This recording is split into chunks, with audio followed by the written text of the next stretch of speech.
कोई जानते हैं पर्व तो बहुत ही आते हैं, लेकिन जन्म पर्व जैसा खुशी और किसी पर्व में हम बहुत ऐसे महसूस नहीं करते हैं।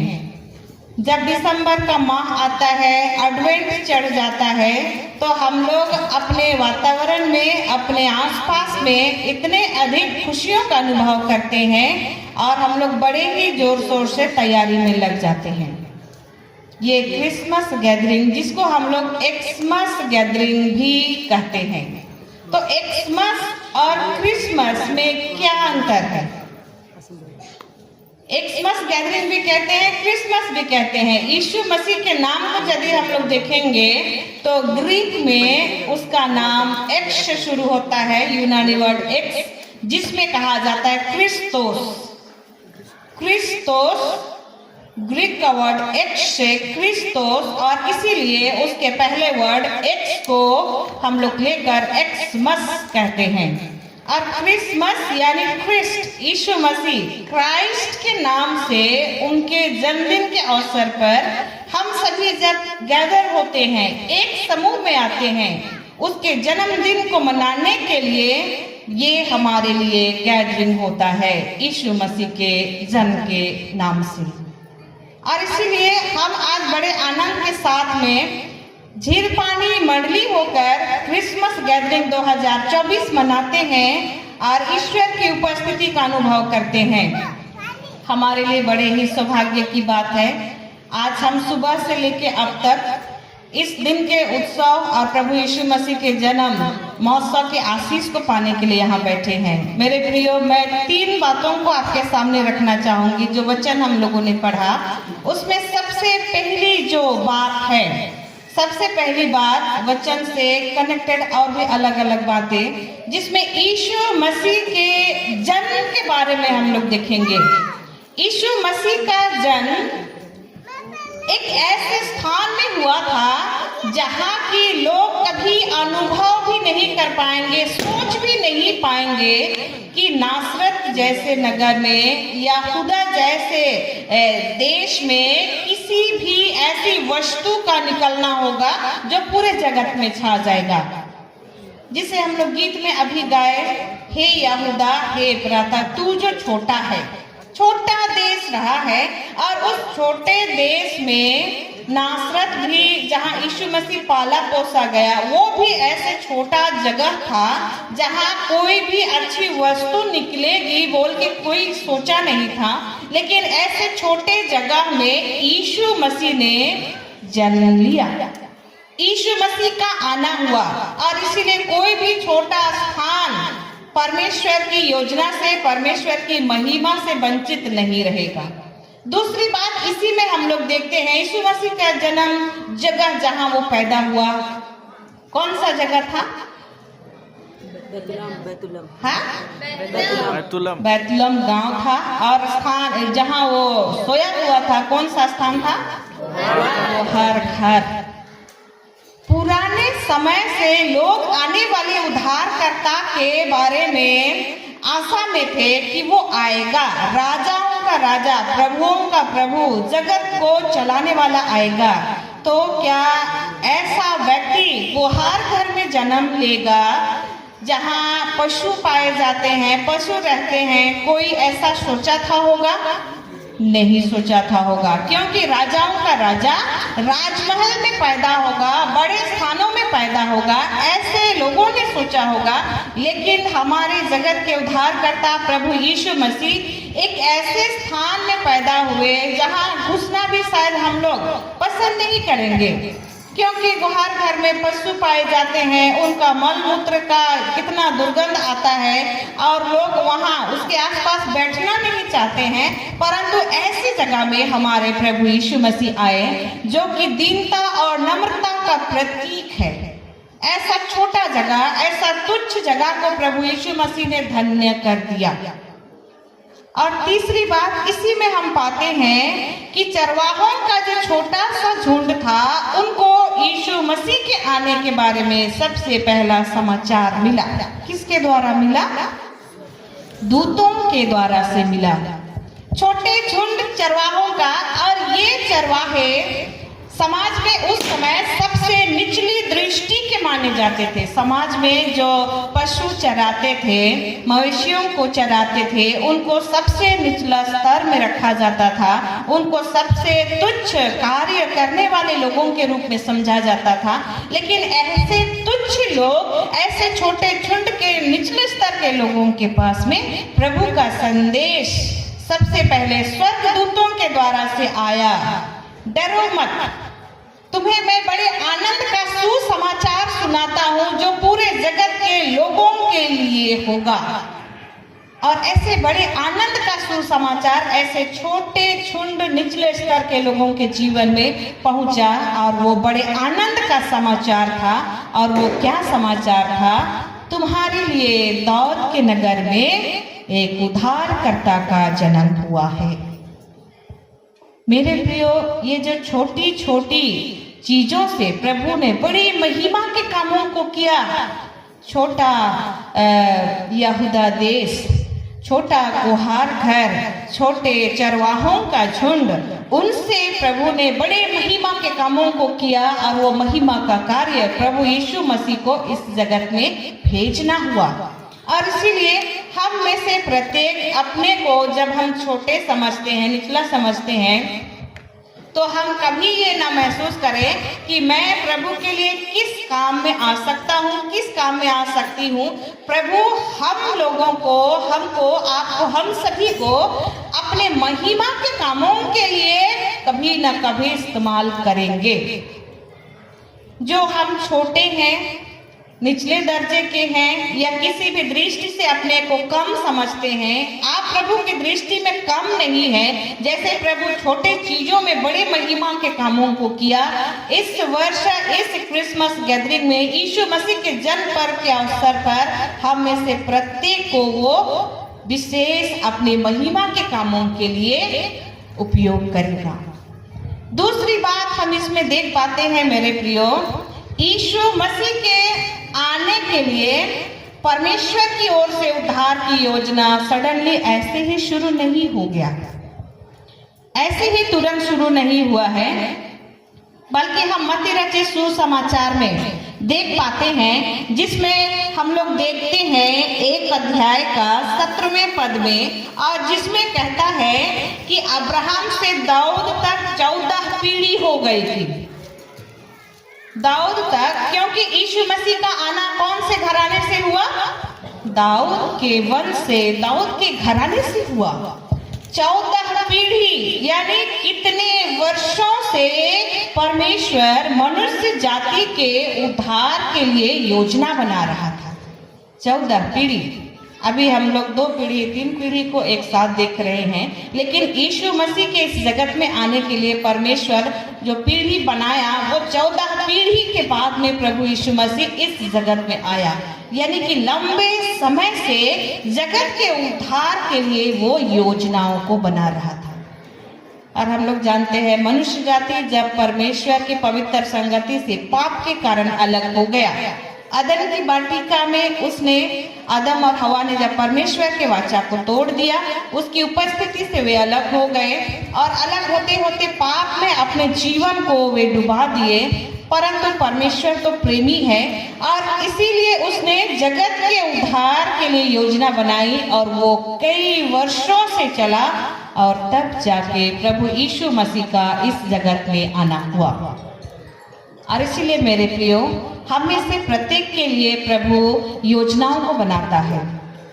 हम लोग क्रिसमस गैदरिंग मनाते हैं, आते हैं, गीत भजन करते हैं, चले जाते हैं, लेकिन हम अपने मन में अनुभव करें, मन में सोचे कि हम में से प्रत्येक के लिए प्रभु योजनाओं को बना रहा है। ऐसी योजना जो हमारे जीवन में आने वाले समय में प्रभु की महिमा को प्रकट करेगा। और इसीलिए हम प्रत्येक प्रभु की योजना में, परमेश्वर की योजना में शामिल हैं।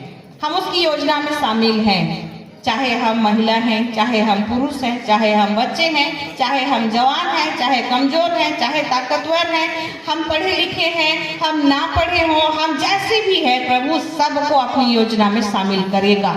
और इसलिए उसकी योजना है कि तुमने मुझे नहीं चुना परंतु मैंने तुम्हें चुना है और नियुक्त किया है। उसने हम सबों को चुन लिया है अपने साथ चलने के लिए, विश्वास में बढ़ने के लिए और प्रभु यीशु मसीह के जन्म का समाचार सुनाने के लिए, और ये योजना हमारे जीवन में हमें पूरी करनी है। यीशु मसीह का जन्म का संदेश, उसके आने का उद्देश्य और उसके इस जगत में आकर अपने आज्ञाकारिता का परिचय उसने कैसे दिया, इन सारी बातों का संदेश हमें देना है।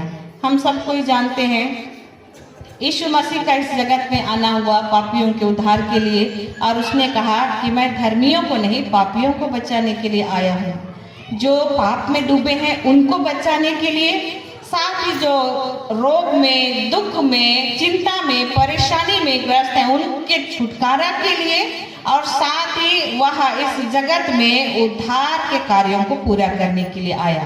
और सभी बातें आज्ञाकारिता के जीवन के द्वारा पूरी हुई।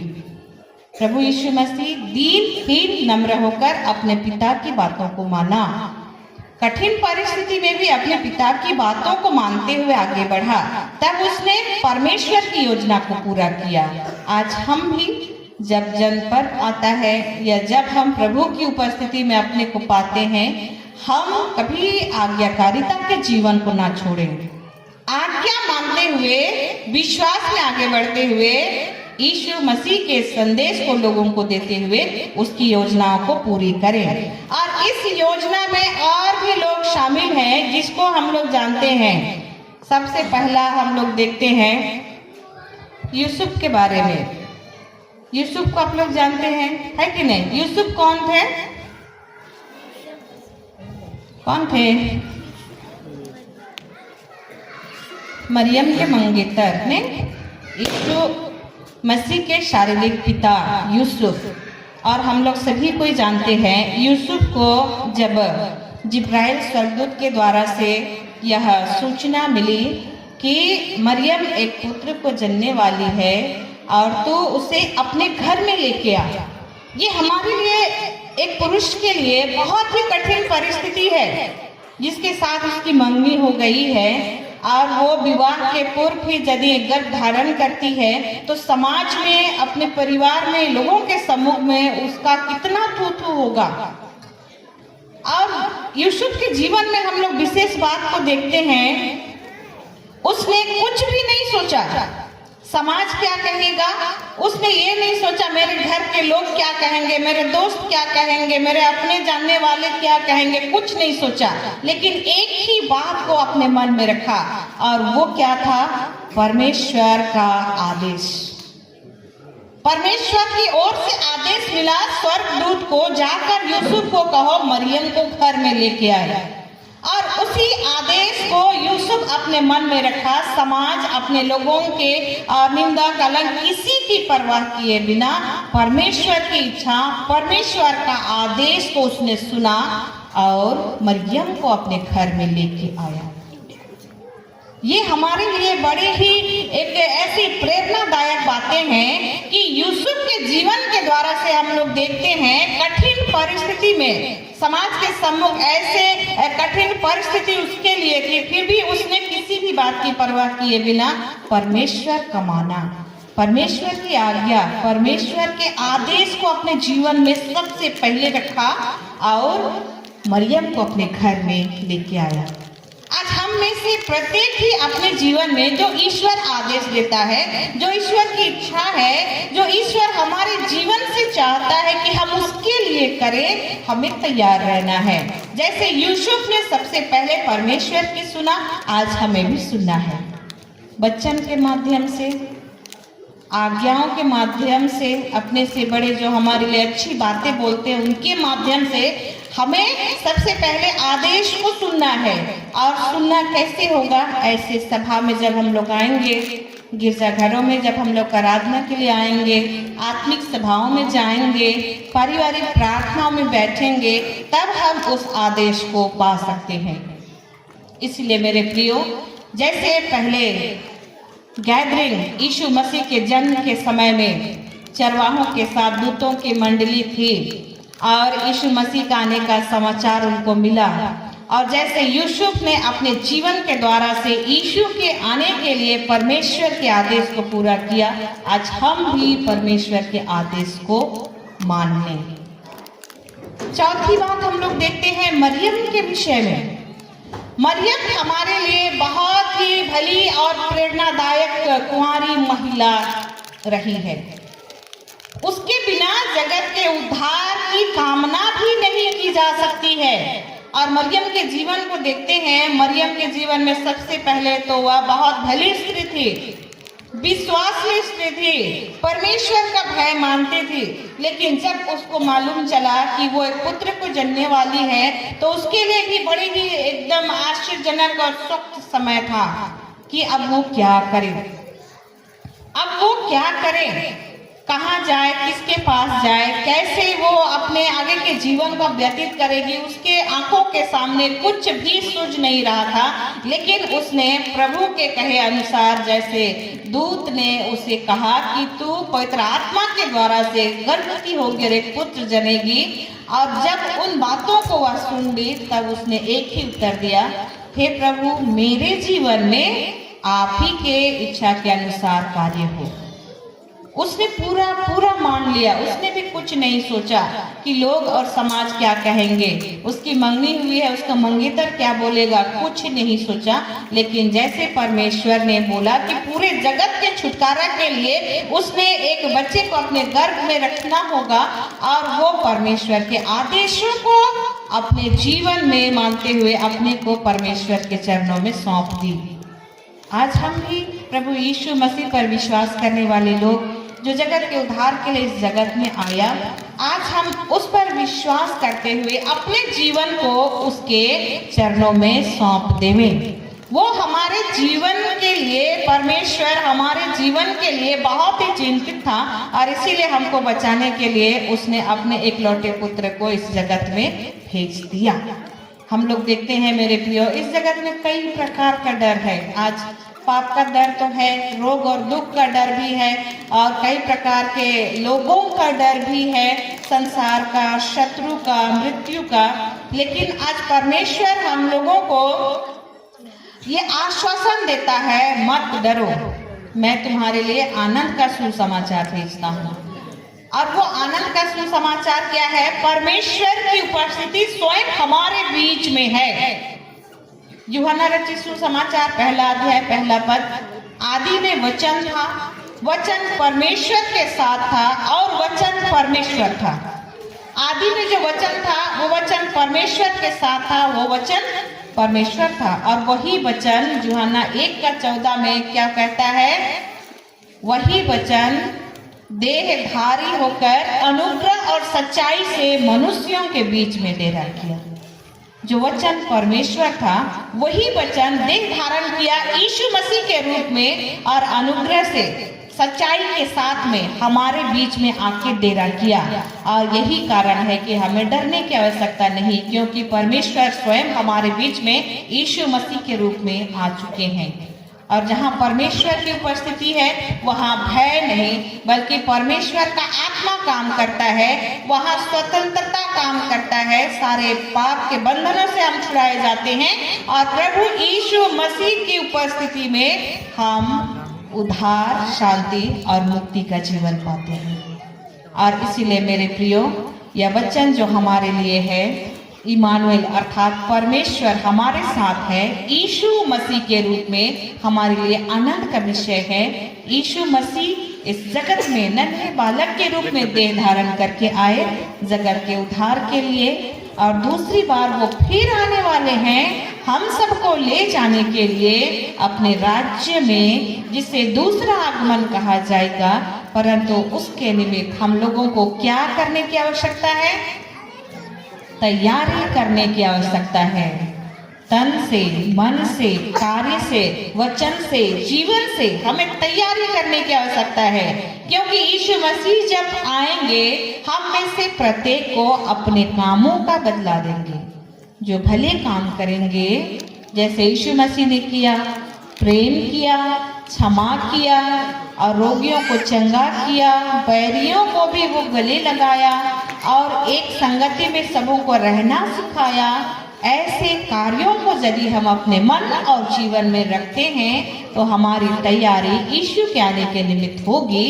और यदि हम ऐसी रीति से तैयारी नहीं होते हैं तो मेरे प्रियो, जो भले कार्य करेंगे, भलाई के मार्ग में जाकर परमेश्वर से मिलेंगे, और जो उन कामों से चूक जाएंगे वो अपने कामों के अनुसार प्रतिफल पाएंगे।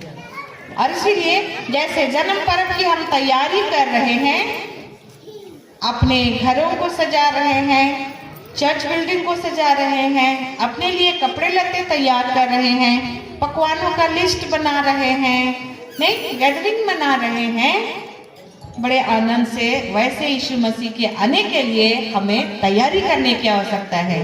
क्योंकि उसने क्या कहा है, तुम मेरे पवित्र मंदिर हो।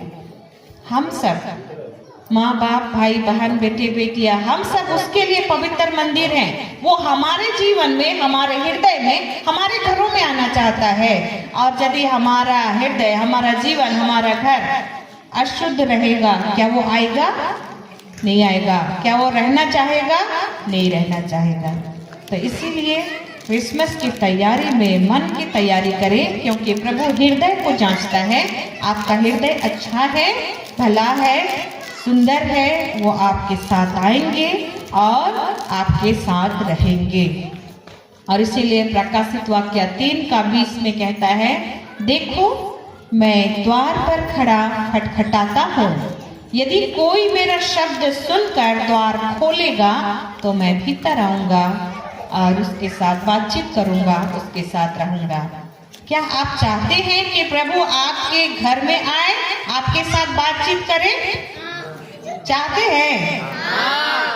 हाँ। तो आप चाहते हैं प्रभु आपसे बातचीत करे, आपके घर में आए, तो हमें वैसे ही तैयारी करनी है, प्रेम से, मिल मिलाप से, भले कार्यों से, जैसे यीशु मसीह ने किया उसी के नक्शे कदम पे चले। ये जन्म पर्व हम सबों के लिए बहुत ही आशीषों को लेकर आएगा, हमारे जीवन में छुटकारे के कामों को करेगा और हम परमेश्वर की उपस्थिति में सदा पाए जाएंगे। और इसीलिए मेरे प्रियो, हमारी तैयारी पूरे पवित्रता के साथ प्रभु की उपस्थिति में वचन और प्रार्थना के साथ होने पाए। इस संदेश को यीशु मसीह के जन्म पर्व के महोत्सव को मनाते हुए इतना ही कहना चाहूँगी। यह जन्म पर्व 2024 जगदा झील पानी मंडली के प्रत्येक परिवारों में आनंद, खुशी और शांति को लेकर आए। धन्यवाद। आमीन। यीशु सहाय।